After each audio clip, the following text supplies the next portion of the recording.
Time magazine. I've got 2 or 3 different magazines showing basically the same pictures. It says that the presidents meet with all of the heads of industry throughout the world, all of the heads of state throughout the world, and all of the most important wheeler dealers in this country, and they all meet up in Northern California, and they have rituals where they go before the owl after midnight. And what a picture you got, with all the presidents dressed up like Ku Klux Klanners with black and red robes on before an owl. And these are your presidents of this country. And the reason why they chose the owl is because the owl is a symbol used in Europe by secret societies, because the owl is wise, because it sees things in the dark. And the implication is, of course, that's why they are where they are, because they're very brilliant and they know things that you don't know.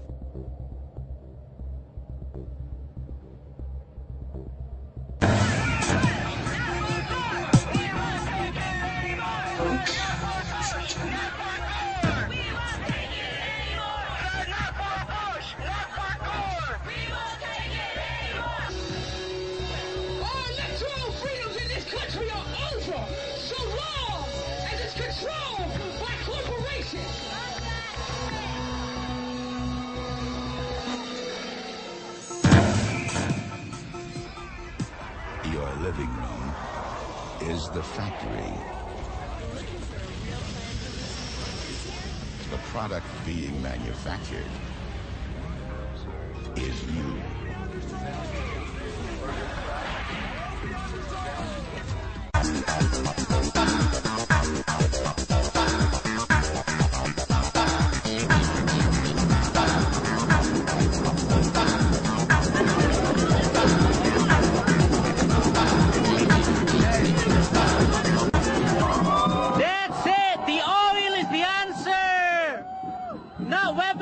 Distraction! Booze need the oil!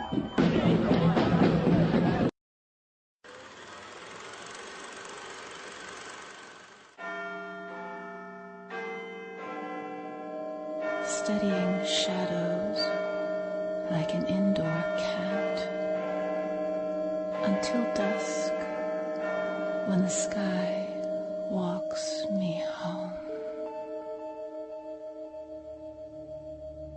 How far has the ancient Illuminati secret society network penetrated world politics? If you read the many books published about conspiracies, then you will learn that many leading authors have alleged that British Prime Minister Tony Blair is a high-ranking Freemason.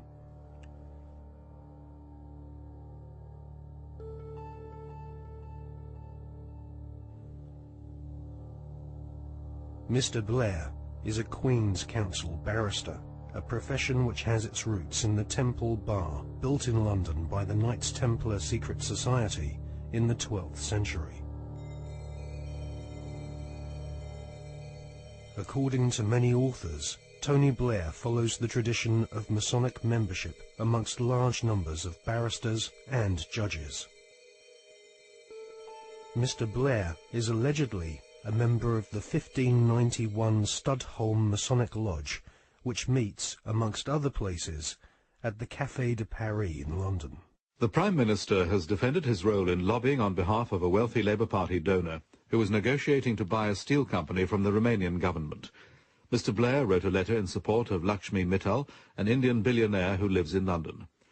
Mr. Blair said the letter was a standard one, written on the advice of the Foreign Office. However, opposition MPs are calling for an inquiry into allegations that his intervention helped to clinch the deal for Mr. Mittal's company, which is registered in a Caribbean tax haven. Our political correspondent, Norman Smith, reports. Lakshmi Mittal donated more than £100,000 to Labour after the last election.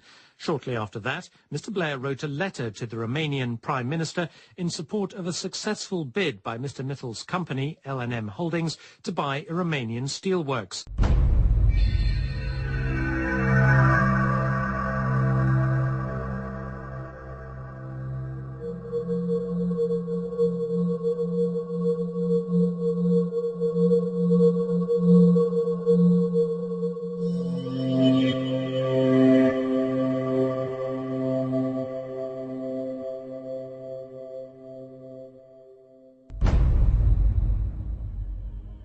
A retired solicitor once described barristers like Tony Blair as highly paid professional liars. So it is unlikely that Tony Blair will ever come clean about his membership of a secret society. However, one thing we can be sure about.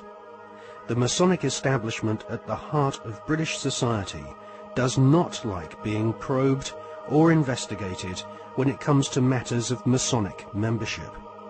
A recent Select Committee inquiry chaired by Labour MP Chris Mullins found that the Metropolitan Police Force and judiciary were unwilling to force their members to disclose if they were members of secret societies.